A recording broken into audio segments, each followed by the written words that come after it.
Good morning. My name is Thomas Riley. Today is Wednesday, June 12th, 2019. I'm here to talk to you about the need for bulletproof vests for fire service personnel and EMS providers. The response to emergency incidents has become more and more dangerous for firefighters and EMS providers. Firefighters respond into situations that are often hostile and many times unsecure. Firefighters are dispatched to shootings, stabbings, assault calls, and man-down type calls. When responding to emergency medical calls, threats of violence to EMS workers can come from patients, family members, and even bystanders. The Center for Disease Control and Prevention estimate that 2,600 EMS workers received hospital treatment in 2014 for injuries resulting from work-related violence. Shootings and stabbing scenes in larger cities are usually secured by the police before firefighters move in. In smaller, more rural areas, firefighters may not have this type of immediate support. They may have to proceed into the scene by themselves. The assault calls are not just street fights or bar fights, but are more often domestic-related calls.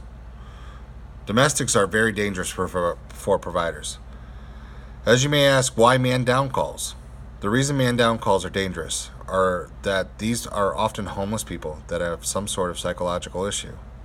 They are not manifest in visual signs. They will look like you and me, but something will be going on. We have had homeless people lash out at firefighters. Firefighter crews have sustained minor injuries, life-threatening injuries, and even died trying to help others on these types of scenes, on all of these types of scenes.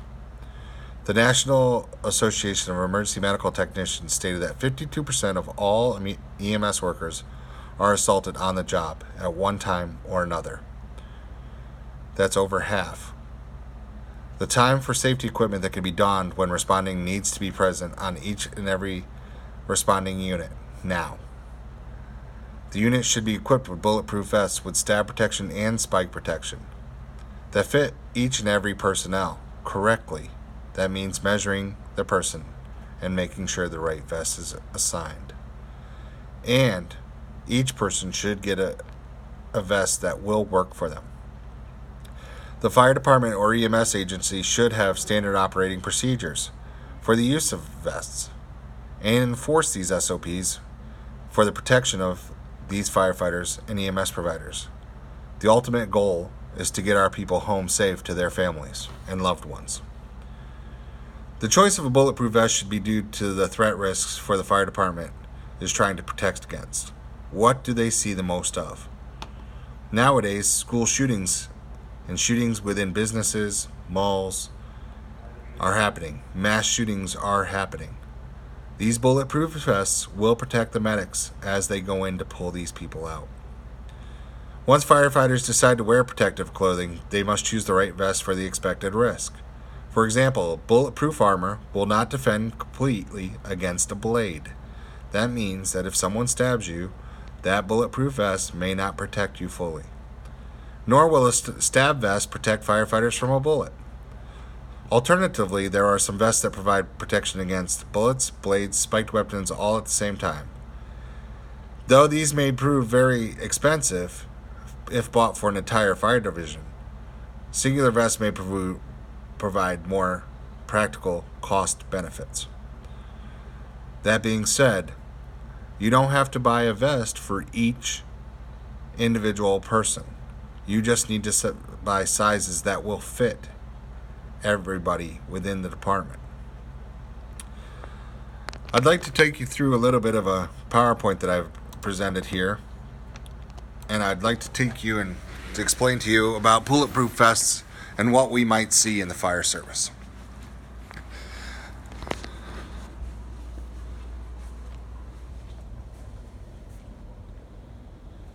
These are common guns that we can see, and as you can see on this PowerPoint, these are standard guns that are in the street nowadays. The type of armor is on the left here, what we may see, and the type of gun that can be used.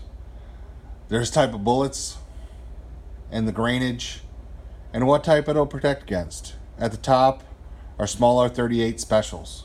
moving down to the 357 and 9mm, moving down to the 44 Magnums, that's a level 3A. And then the 7.62 and the 308 Winchester. These are hunting rifles. As you can see, they're shown, the second one from the bottom here is shown as an AR-15. That's a 223 round. That is a different round. And then on the very bottom is the 30-06. These are all weapons that we may see in the street. Again, here's another graphic that we'll be able to see the different bullet velocities, the length of the barrel, and the different grainage of the gun. The NIG can show you what the different bullets look like here. The bullet mass and the velocity at which they'll travel. As you can see, as you go up in caliber, the more velocity they travel at and the more mass or more grains they have. All except for the grain of the 44 Magnum. That's a 240 grain. But it will not penetrate as well as the 7.62 NATO full metal jacket or the 30 caliber armor piercing. So what are the options? What's right for you? These are two fire vests that are used currently. As you can see, it says medic. They're bright red. There's two that have TQ on the top. Those are tourniquets. That's to stop bleeding. And then he has a med bag. Now, the bright red puts a target on you if someone is looking to shoot. Proactive measures. As you can see here, firefighters have already been issued these within multiple cities and multiple jurisdictions. On the news, they're even showing firefighters prepping for active shooter threats. Crews will wear vests in dangerous situations.